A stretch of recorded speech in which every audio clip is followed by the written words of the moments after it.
Olá, eu sou Susana Bins, associada ao Rotary Clube de Porto Alegre, Glória Teresópolis, Distrito 4680, Porto Alegre, Rio Grande do Sul, Brasil. E este é mais um Conversando com o Rotary Glória Teresópolis, que retomamos depois de algum tempo, sempre preocupados em trazer temas relevantes para a sociedade. Neste mês de agosto, em que celebramos o Dia dos Pais, vamos conversar com um jovem pai que integra o rol dos chamados pais atípicos, Felipe Flesch. Conheci Felipe na sala de aula quando ele tinha 16 anos, era meu aluno, e a paternidade muito provavelmente não estava em suas prioridades ainda.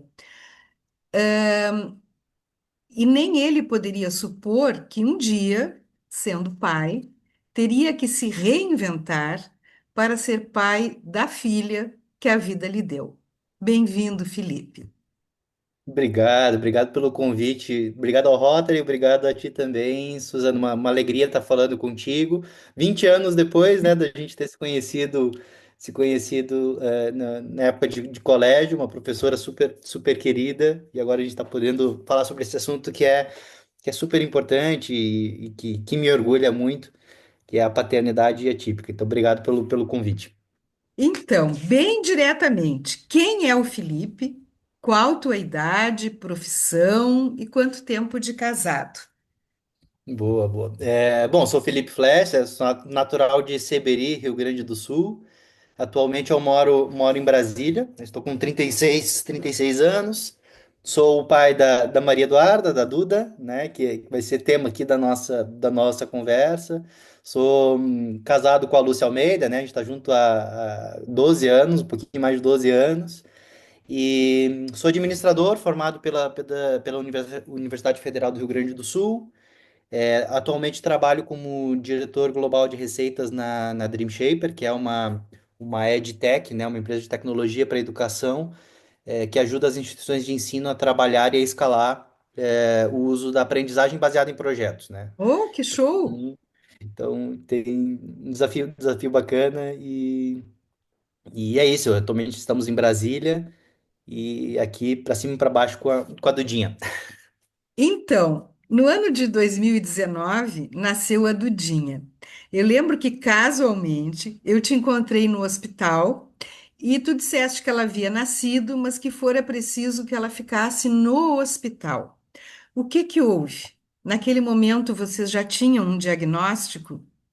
Não, naquela época a gente nem suspeitava de nada, né? A gente teve uma gravidez super normal, feliz, né, a Dudinha foi planejada, a gente curtiu cada momento ali da gravidez, fazia aquelas coisas de chá revelação, chá de fraldas e tirar foto da gravidez, e a família toda curtindo muito e tal.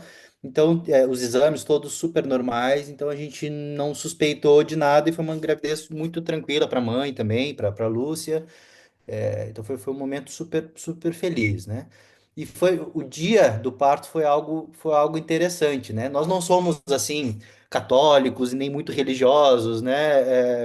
Frequentadores, mas a gente gosta muito de visitar o Santuário de Santa Rita na zona sul ali de Porto Alegre. Tinha lá de vez em quando, acendia uma velhinha, né? E visitava. E no dia que a Duda estava programada para nascer, que foi num domingo, a gente estava vendo se iria ser parto normal ou não, se ela ia vir naturalmente. E aquele dia é o dia limite que a gente tinha combinado com a obstetra de fazer a cesárea naquela noite. Daí chegou, meus pais de Brasília estavam em Porto Alegre nos visitando para dar aqueles apoios nos primeiros dias e tal. E eles foram, não sei, foram no Brick da Redenção, foram almoçar e tal, e eu e a Lúcia fomos na Santa Rita. Só que a gente atrasou um pouco para sair de casa, nos enrolamos e chegamos lá meio-dia e 15. E tava fechado. Chegamos lá e tava fechado, a gente se surpreendeu. A Lúcia teve uma sensação diferente, ligou para a obstetra, não, vem, eu tô aqui já no hospital, vem para cá, vou ficar aqui próximo, tem um almoço de família e tal, qualquer coisa vocês me ligam, já faz alguns exames e a gente marca o horário da cesárea. E a gente foi, a gente tava tudo bem, a Lúcia também não tava sentindo nada de muito diferente. E quando começou aquele exame de mapear como é que estão os batimentos do bebê, da mãe, né? Que bota aquela cinta e tal. Eu tava até filmando a Lúcia, a gente tava brincando, dando risada. Começou a cair abruptamente os batimentos da Duda, né? E daí a gente apertou o botãozinho de emergência e em 15, 20 minutos a Duda tinha nascido. Então foi uma coisa assim, foi muito rápido. Foi um mega susto. E durante esse processo, que a Duda entrou ali em sofrimento e tal, ela aspirou mecônio, né, durante esse processo. E daí ela nasceu com alguns problemas respiratórios, né? Então teve que já ir para UTI, já sofreu vários procedimentos e formas diferentes de auxílio de ventilação e tal. Então foi ali um dia super, super tenso, né? De vai e vem, a família indo lá para o hospital e eu de mensageiro para Lúcia, olhando a Duda, falando com os médicos, e avisar os familiares e amigos que estavam ali. Então foi um dia super estressante. Parece que foram dias que passaram ali, mas foram muitas horas intensas, até ela estabilizar e tal. E ela teve que ficar daí 30 dias, no hospital, né? Em função desses problemas respiratórios. No meio desse percurso, a gente foi atendido pela equipe neonatal do hospital e o pediatra, que era chefe dessa equipe neonatal, nos chamou um dia para dizer, ó, eu notei sinais de hipotonia na Duda. Hipotonia é falta de força, né? Então, Uhum. alguns movimentos, alguns testes que eles vão fazendo, anotei algum sinal de hipotonia, pode ser que tenha faltado oxigênio no cérebro durante aquele período de sofrimento e tal, então bora fazer uma ressonância. Então foi lá a gente começar a investigar, né, imagina, criança com 10, 15 dias, um problema respiratório, dar anestesia geral para fazer todo esse procedimento, enfim. Então foi um período super tenso ali no hospital, mas aquele já foi a primeira pista ali da hipotonia, que depois fez com que a gente sempre ficasse com o alerta ligado, né? Então ela não deu nada no exame, ela começou a ser acompanhada por um neuro já naquele momento, e, mas a gente não tinha nenhuma pista, né? Mas passando depois dos 30 dias que ela ficou ali no hospital, a gente foi para casa. E a Duda começou a ter alguns atrasos no desenvolvimento. Então, a gente sabe que tem aqueles marcos, né? Com tantos meses a criança firma a cabeça, com tantos meses começa a sentar. E ela começou a ter pequenos atrasos nesses marcos, né? Ela foi engatinhar, por exemplo, com 1 ano. Então, desde muito cedo, a gente sempre com esse radar ligado. Há 6 meses ela já começou com fisioterapia e com outras coisas. Então, a gente não tinha o diagnóstico ainda, que a gente só foi ter com quase 2 anos, mas a gente sempre sabia que tinha alguma coisa, e o pediatra, que é maravilhoso, até hoje a gente é o pediatra da Duda, a gente não abre mão, que é o Alexandre Fiore, doutor Alexandre Fiore, sempre nos empurrou muito para que a gente fosse atrás e tentasse descobrir o que que ela poderia ter, né? Então foi isso, a gente não tinha o diagnóstico, mas desde aquele período da UTI, a gente sempre teve o radar ligado, Sim, porque alguma coisa não estava não bem no estava desenvolvimento bem. dela. É. É. Então, quando vocês receberam o diagnóstico, a Dudinha foi diagnosticada com deficiência N-GLI1. O que é isso? Nem os médicos sabem hoje direito ainda, né? Porque a deficiência em NGLI1, ela é uma doença ultra genética, uma doença genética ultra rara. Para ter uma ideia, tem 150 pacientes na história, no mundo inteiro. Então, isso traz uma complexidade muito grande, porque é uma população muito pequena e acaba sendo muito heterogênea, né, entre si. Mas o que que causa isso, né? O NGLI1, né? NGLY1 é um gene que a gente tem e ele é responsável no nosso corpo por eliminar e reciclar proteínas que não funcionam ou que sejam defeituosas, né? Como se fosse uma engrenagem, né, de uma máquina. É aquela pecinha que garante que uma das pecinhas que garante que o nosso corpo funcione bem, né? Porque as proteínas são responsáveis por criar os nossos músculos, por criar nossas células, pele, órgãos, por a comunicação entre as células. Então, quando ela não recicla esse tipo de proteína, que é quando tem a deficiência em NGLI1, acaba que gera falha de comunicação, acaba que gera acúmulo de proteínas defeituosas nas nossas células. Isso por mais pequena que possa parecer, né? Não reciclar uma proteína causa diversos problemas de funcionamento no nosso corpo, né? E, e no caso, né, dessa deficiência, o que é mais comum, né, é o atraso global no desenvolvimento, tanto motor quanto cognitivo, causa muitos problemas no fígado.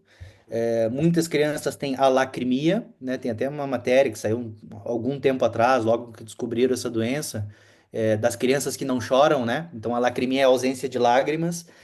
A Duda não tem, a Duda tem uma redução da produção de lágrimas, mas ela não tem alacrimia. Tem muitas crianças que têm convulsões, a Duda também não tem, fraqueza dos nervos, né? Então, são vários problemas, especialmente no desenvolvimento global das crianças e das crianças, não, dos pacientes, né, que têm essa deficiência, essa doença.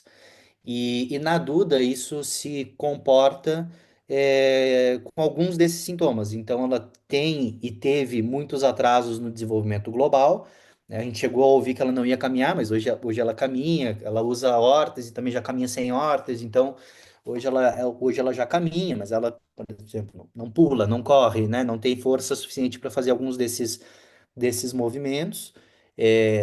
O desenvolvimento motor fino também, né? Vai escrever, cortar, então coisas para ela é mais complexo, então ela ainda está bem atrasada com relação a isso. E o que mais nos preocupa hoje, como pais, que é a comunicação verbal, né? Ela não tem comunicação verbal, ela é uma criança super expressiva, super feliz, então de alguma forma ela se faz entender, mas ela Se não tem a comunica. comunicação verbal, É. né?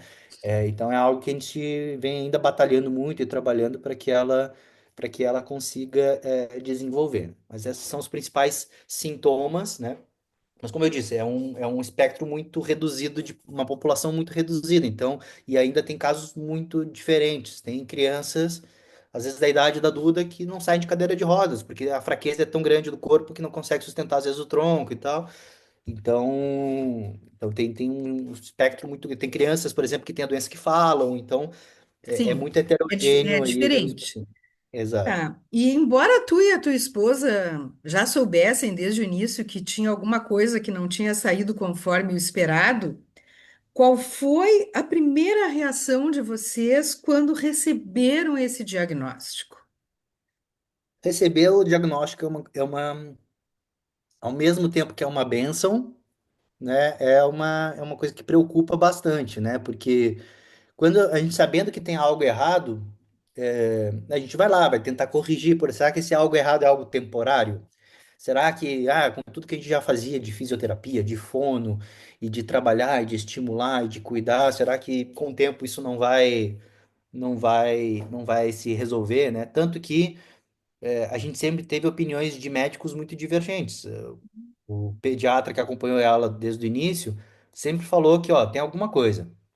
E o neuro que acompanhou dela, não, tudo normal, é normal porque ela passou um período em UTI e tal. Então a gente teve opiniões de médicos diferentes, a gente sempre confiou mais no Do pediatra, pediatra. e ainda bem, né, porque fez com que a gente fosse atrás, a gente incomodou tanto o neuro até ele nos mandar para uma geneticista, né? E a geneticista também, a da doutora Carolina Fischinger, é sensacional também, até hoje a gente considera até a nossa amiga e conselheira, a gente tem alguma dúvida com relação à Duda, vamos participar de um estudo nos Estados Unidos, depois eu posso falar um pouquinho, ela nos aconselha que sim ou que não, então também é uma pessoa muito legal, até aviso de utilidade pública, né? Ela é uma das diretoras, líderes lá na Casa dos Raros, que foi uma iniciativa super legal que foi criada em Porto Alegre, justamente para auxiliar em doenças raras que são cada vez mais comuns e que existe ainda muito despreparo até da comunidade médica para lidar com esse tipo de coisas, né? Então, quando a gente chegou nela, ela também bateu o olho na Duda e disse, não, alguma coisa tem, a gente só precisa descobrir o que que é. E a gente começou a fazer, suspeitamos de uma coisa, fomos lá, testamos, deu negativo e tal. Até a gente fez, até a gente fazer o sequenciamento do exoma, que é um exame genético mais completo, né? Que ele não é infalível, do tipo de achar qualquer coisa que a criança possa ter, mas ele já aumenta muito a possibilidade de diagnóstico, né? Eu não sei se eu vou falar os números corretos, mas é como se a gente tivesse uma possibilidade de mais de 6.000 doenças genéticas raras, possíveis, e esse exame diagnostica, sei lá, 1.500, 2.000. Então, ele diagnostica bastante coisa, mas ainda tem muita coisa que pode ficar de fora, né? E quando a gente chegou daí, finalmente, num diagnóstico, primeiro foi um susto, né? Foi a gente começar a pesquisar aquilo que tinha tão pouca referência, nem a nossa geneticista conhecia, então era algo que nos trouxe muitas incertezas e a gente vendo casos de fora e tal, nos assustou bastante, né? De pensar que aquilo ali de fato é uma coisa permanente e não algo que, sabe, poderia com o tempo melhorar, né? Então esse foi um susto e um baque muito grande pra gente na época. Por outro lado, receber o diagnóstico é uma benção, porque agora tu sabe o que que é, né? Muitas e muitas famílias às vezes nunca chegam num diagnóstico. Então, tu chegar no diagnóstico já é uma grande vitória. E daí tu sabe com que tu tá lidando, tu consegue pesquisar, tu consegue ir atrás, né? Então, foi difícil pra gente, né? Pensar especialmente no futuro dela, mas ao mesmo tempo foi muito bom saber com que a gente estava Sim, lidando, né? sim. Feito esse diagnóstico, de que modo vocês se prepararam para lidar com essa criança que vocês tinham? Estudaram sobre o assunto, integraram outros grupos de outros pais com filhos em situação semelhante, buscando apoio, buscaram apoio na família? Como é que tem sido desde então? A gente foi muito acolhido pelas nossas famílias, né? Isso aí, não podemos reclamar de nada. A nossa rede de apoio, tanto a minha família quanto a família da Lúcia, sempre foram, sensacionais com relação ao cuidado com a Duda e com a gente. Mas assim que a gente descobriu, eu comecei especialmente a pesquisar muito, né? Hoje eu diria que nós somos mais especialistas que os médicos na Vocês são doença. experts no assunto. Exato, exato. E daí nessas minhas pesquisas não tinha nada nacional, né? Nem de estudo, nem de pesquisas, nem.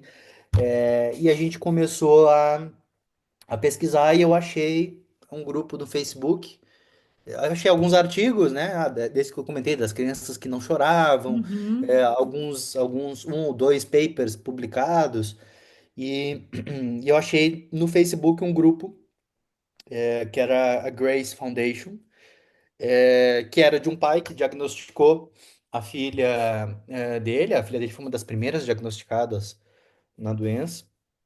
E ele criou uma fundação para reunir as famílias e criou também uma espécie de laboratório para perseguir uma possível cura, né? Então, a missão da vida dele, ele largou tudo que ele tinha antes para focar nessa busca por uma cura e reunir as famílias dessa doença. Então a gente foi lá, mandei uma mensagem, eles me responderam, depois a gente mandar alguns exames para eles para comprovar realmente que tinha doença. A gente entrou no grupo e é um grupo de famílias que troca bastante, assim, meu filho está com tal dificuldade, ou o que que vocês usam para comunicação não verbal? Como é que foi o desfraude do filho de vocês? Meu filho está no hospital com isso, alguém já teve algo parecido? Meu filho está com convulsão, qual remédio que vocês tomam? Então, muita troca, assim, nesse grupo, e isso foi muito bom para ver, para conhecer a heterogeneidade da doença, né? E também daí eu falei com o presidente dessa fundação e ele começou a me falar o que estava sendo feito com relação à busca de uma possível cura, né? E ele falou: a gente já fez um estudo de história natural. O estudo de história natural é quando eles reúnem pacientes com características de uma doença, por exemplo, e acompanham esses uhum. pacientes durante 2 anos, 3 anos, para ver o que que melhorou, o que que piorou. Então, é um estudo bem observatório para entender melhor sobre a doença. Então, eles estavam com um desses em andamento, já finalizando, e ele comentou que tinha já uma possibilidade de medicamento, de uma terapia gênica que estava sendo estudada, né? E daí, a partir daí, ele me explicou e tal, e foi talvez uma obsessão minha, né?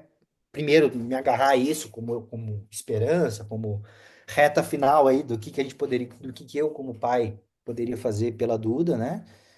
Então eu comecei a me envolver cada vez mais com a fundação, comecei a estar sempre próximo, a participar, abri um estudo de história natural dos Estados Unidos, eu me candidatava para a gente ir, então sempre tentando estar o mais próximo possível. Eu ajudei muito famílias na América do Sul, tanto em espanhol quanto em português, a fazer a ponte com eles, porque eles daí faziam entrevista com as famílias, eu traduzia, em português, então a gente comecei a ajudar bastante nessa frente. Até que chegou uma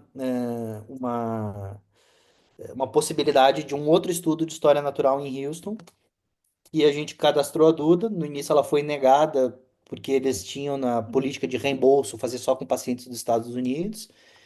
Deu não, mas a gente paga a diferença, tal, a gente quer ajudar, a gente quer contribuir.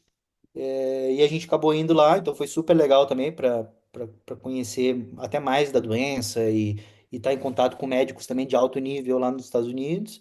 E a gente foi 3, 4 vezes para Houston para eles acompanharem também a Duda, fazer os exames, teste cognitivo, teste do olho, teste do coração, então vários testes que eles foram fazendo ao longo do percurso. Então foi uma das coisas que eu, como pai, sempre fui muito atrás, né, de ajudar, porque, querendo ou não, por ser uma doença sem cura, não tem muito o que fazer, né? Tu tem que ajudar nas consequências da doença, tu não pode atuar na causa, né? Então, e as consequências, como é que a gente estava tratando? Desde os 6 meses. Então, mesmo antes do diagnóstico, a gente já tinha físio, já tinha fono, já tinha vários estímulos, e a gente acompanhava ela no SARA, aqui em Brasília, em Porto Alegre, depois essa questão em Houston. Então, a gente sempre teve creio que fazendo tudo que era possível, né, para continuar estimulando ela e fazer ela se desenvolver no ritmo dela, mas com todos os auxílios necessários. Então,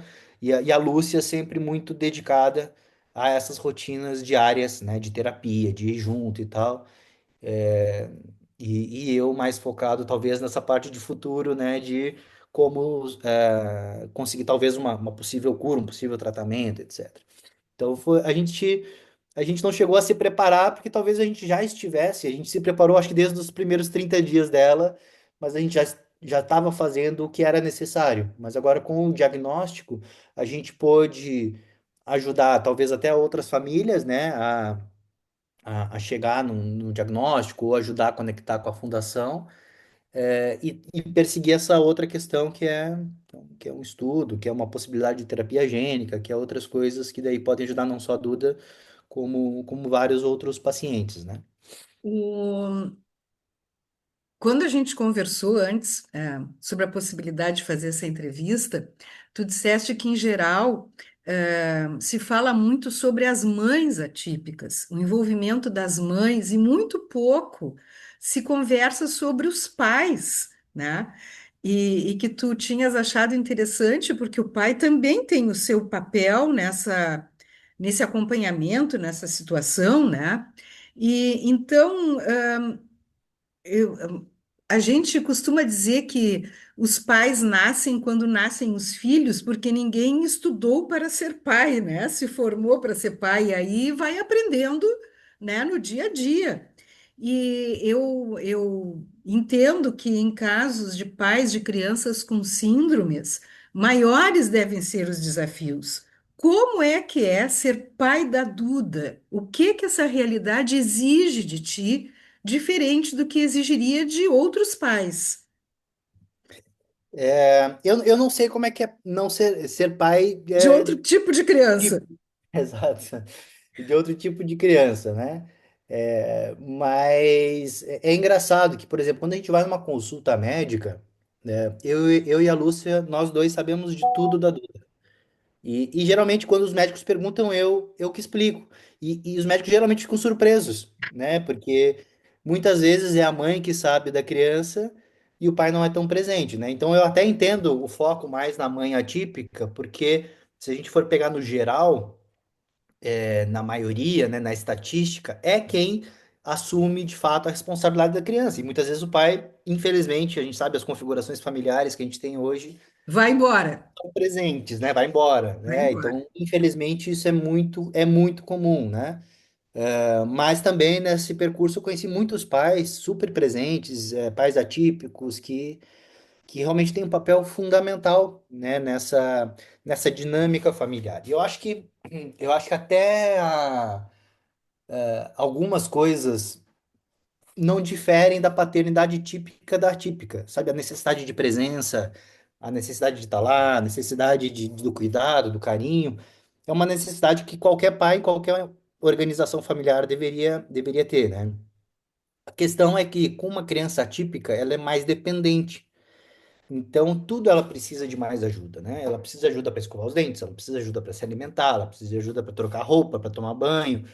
Então, isso acaba obrigando os pais a terem uma dedicação maior, né? De terem dedicação de horas mesmo maior do que normal, né? Uma criança, às vezes, ela vai ganhando autonomia, uma criança de 6 anos, pô, já faz as coisas dela sozinha, já escova o dente, já tem as suas obrigações em casa, já vai fazendo as coisas.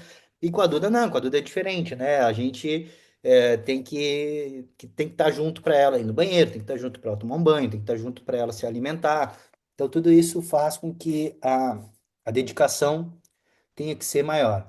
Mas eu acredito que o principal mesmo necessário de um pai atípico é a presença, é o mesmo, eu acho que é a mesma necessidade de uma família atípica. A presença do pai ela é fundamental, eu acho que nessa questão, né? Do cuidado, do carinho, da proteção. Então, acho que é o principal, eu diria que ainda é isso, né? E tem um outro componente daí, talvez seja o mais pesado para uma família atípica, que é o mental, é a saúde mental, né? Que é a preocupação com o futuro, né? A preocupação com o que vem depois. Então, tem que ter muito essa tranquilidade, que nem sempre é fácil, né? Então, tu vai numa festa de criança com a tua filha, ela quer ir naquele escorregador gigante lá que nem as outras crianças estão indo. Não dá para deixar ir sozinho, não tem como fazer isso, né? As crianças vão brincar de pique-esconde, vão correr, tá? Sabe? Então, essas comparações, essas coisas. A gente foi na escolinha dela, que teve uma palestra sobre o primeiro ano, né? Ela tá no Infantil 5. A gente atrasou ela um ano, porque ela era a mais nova do Infantil 5, e a gente atrasou ela um ano para repetir o Infantil 5 para dar mais tempo dela amadurecer antes da primeira série e tal. E a gente foi lá sobre a primeira série, daí o papo de alfabetização, de escrever, de falar, de ler. Então, nada daquilo se Era para adaptava, vocês. era pra gente. Então, a gente tem que ter uma tranquilidade muito grande para respirar, não comparar e não. Beleza, que isso aqui não serve pra gente, vamos com calma, vamos individualizar, vamos ver o que vai ser pra Duda. Então, essas coisas talvez sejam o mais difícil, assim, sabe? É a comparação, é a tranquilidade de saber que, ó, cada caso é um caso e o nosso caso é esse e a gente tem que saber lidar com isso da maneira mais tranquila possível, né? Então, essas comparações são complicadas, né? Ah, Mas assim, além disso, é uma criança super feliz, é uma criança que contagia todo mundo, ela tem uma forma de conquistar as pessoas muito grande. Então, ela acaba sendo sempre a favorita da turma, ela conquista todo mundo, parece vereadora, sai, cumprimenta, abraça todo mundo, é uma criança super carinhosa. Então, a gente tem muitos benefícios também de ter a Duda, né? Eu acho que o principal é a preocupação do futuro, a preocupação de, tá, e beleza, daqui a uns 15 anos, né? Como é que ela vai estar? Ela vai ter autonomia para viver a vida dela? Ela vai poder fazer uma faculdade? Ela vai poder trabalhar? Ela vai poder ter a família dela? Então, essas são dúvidas que a gente tem, que a gente realmente não sabe o que pode acontecer. E eu acho que é isso, acho que um pouquinho dessa que é a realidade de um pai atípico, né? Além das questões também, que eu acho que é de qualquer família, que é de prover, né? Especialmente um filho atípico, ele tem muitas outras atividades que geram também investimento maior. Então, tu tem consultas que não cobre pelo plano, né? Porque são médicos específicos. Então, gera um investimento maior e também gera uma preocupação de, ó, também não posso, tem que ser bem sucedido nessa outra frente aqui para poder prover a segurança claro. necessária para a família toda, né? E para especialmente para o que ela vai precisar hoje e para o futuro, né? Depois, é.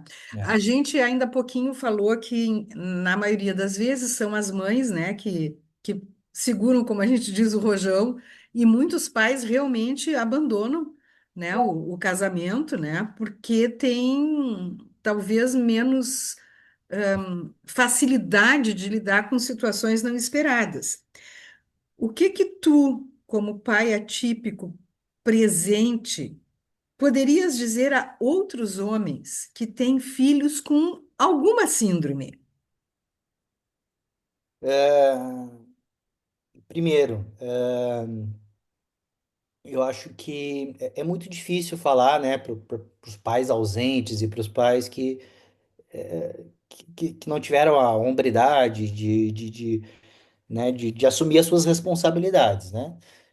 Então, acho que esses, não sei se tem muita salvação, porque eu acho que é uma questão de caráter, é uma questão É, de, né, que o buraco é um pouco mais embaixo. Mas para os pais que concordo. têm filhos, né, para os pais que têm filhos e que, primeiro, é saber que eu sei que é difícil, né? Eu sei que não é fácil, que a gente precisa ter uma saúde mental em dia para poder suportar e até para ser forte pela família, né? Eu e a Lúcia, a gente fala muito isso, né? Tem horas que eu tô sendo mais forte, tem hora que ela tá sendo mais forte. Então, esse equilíbrio no casal é muito importante, né? Então, ela se dedica mais horas para Duda, para ir nas terapias, e tal, do que eu, né? Então, eu tenho que suportar o rojão também quando ela não tá suportando. Então, esse equilíbrio no casal, acho que é fundamental para para que uma família consiga funcionar com essa característica, né? E não é fácil, a gente volta também fala, pô, será que as pessoas que a gente conhece, as pessoas da nossa família, os nossos amigos, será que eles aguentariam o que a gente aguenta, né? A gente sempre brinca e conversa sobre isso, né? Sabendo que não é fácil. Mas uma outra coisa que eu sempre falo, eu acho que não só para os pais, mas para qualquer família, é diagnóstico não é prognóstico, né? Que nem eu falei, falaram já que a Duda não iria caminhar sem algum suporte, e a Duda caminha sem suporte.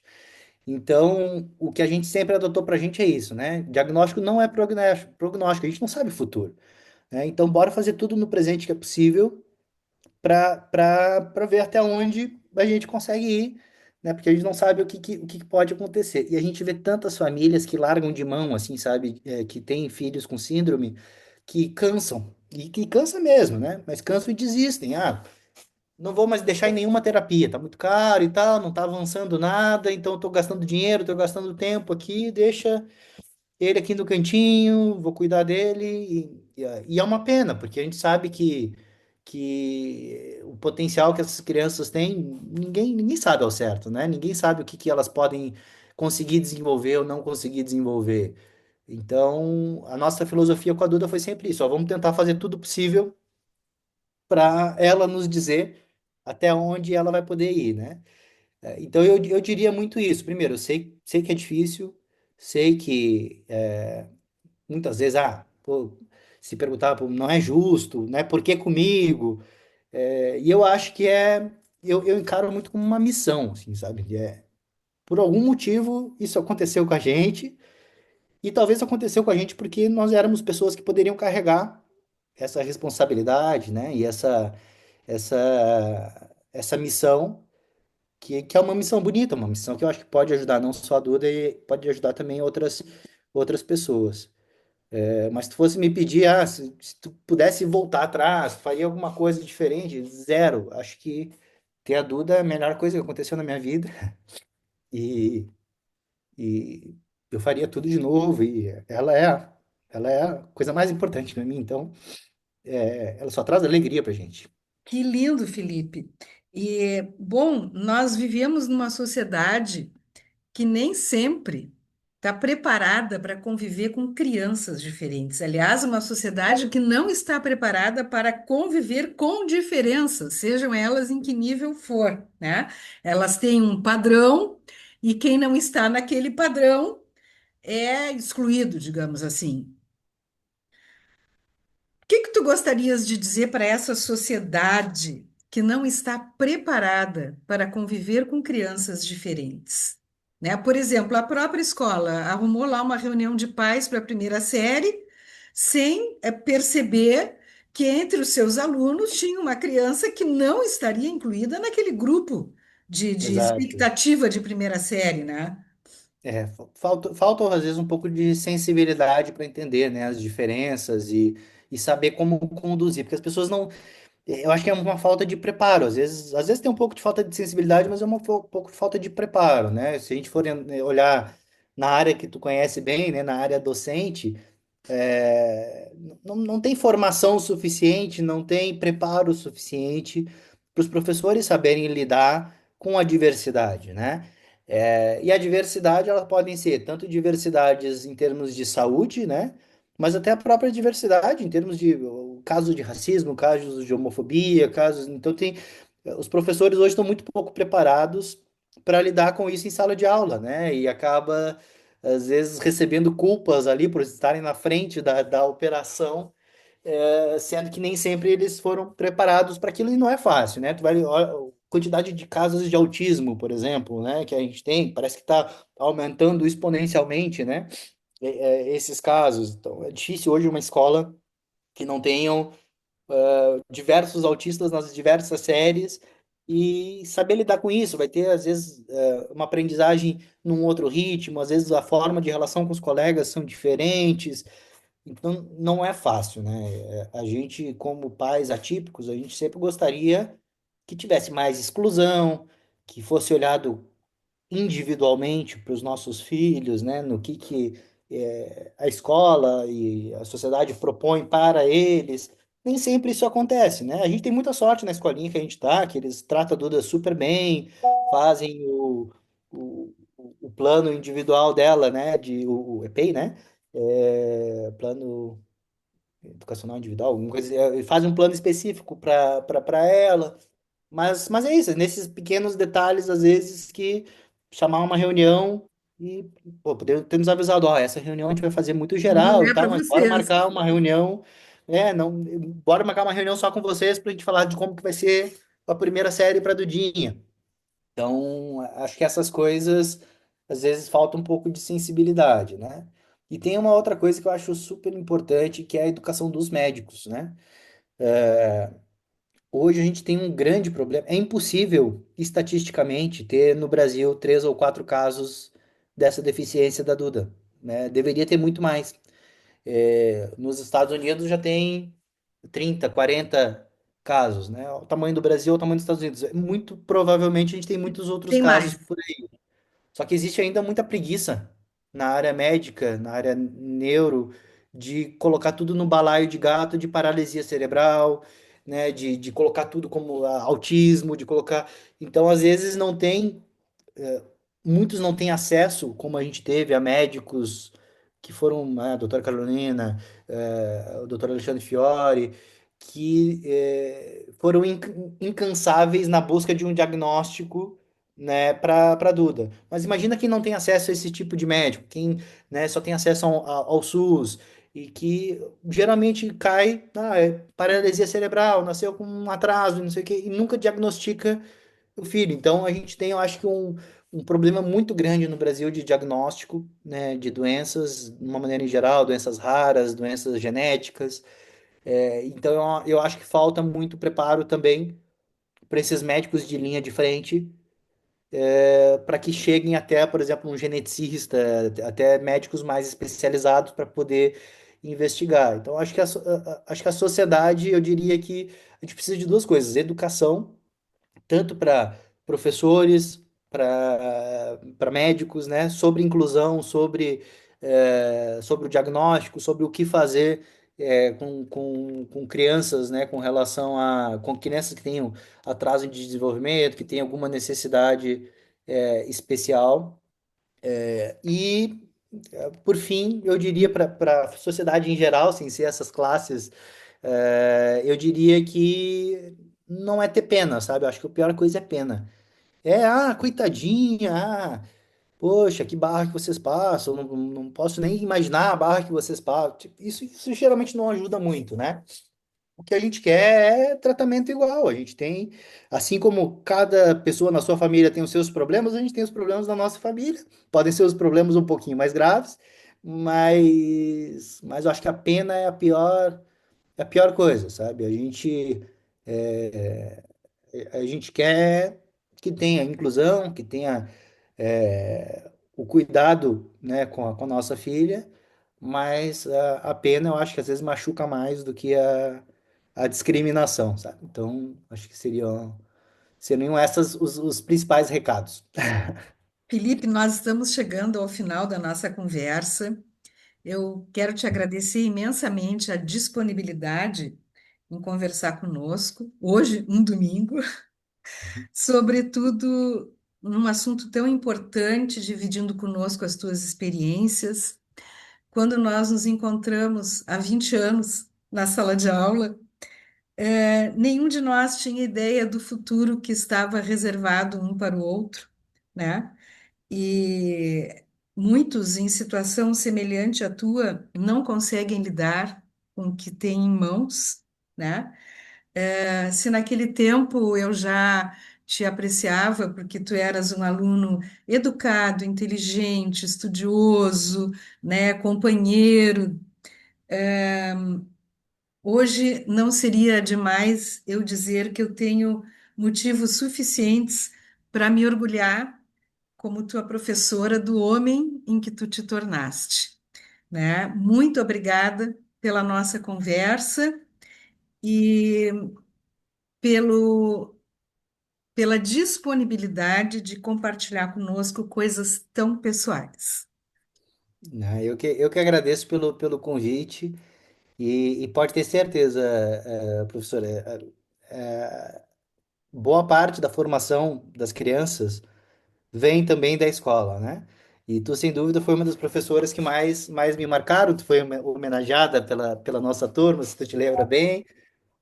A gente se aproximou de ti de uma forma mais pessoal do que normalmente a gente aproxima de outros professores. Então, a gente desenvolveu um carinho, uma amizade além da sala de aula, que não é o mais comum. E tudo isso pela pessoa fantástica que tu é. Então, fiquei muito feliz pelo convite de abrir um pouquinho coisas que são difíceis, né? Eu sou sempre um cara muito fechado, então abrir temas um pouquinho mais sensíveis não são fáceis, mas acho que são importantes, porque tem muita gente na mesma situação e, e eu acho que é importante, sabe? As pessoas saberem que não estão sozinhas na missão, né? Que tem outras pessoas que também têm, que passam pelo mesmo e eu acho que isso dá força, assim, sabe? Pensar. Pô, tem gente que tá aqui, que tá conseguindo, então vamos lá, vamos dar esse gás extra, vale a pena. Então, isso É vai dando isso aí. força, eu acho que um pro outro. E se isso conseguir atingir alguém que tá nessa situação, acho que já valeu super a pena também. Que bom. Bom, então nós agradecemos a quem nos acompanhou aqui assistindo ao vídeo. Nos despedimos. Até o próximo encontro.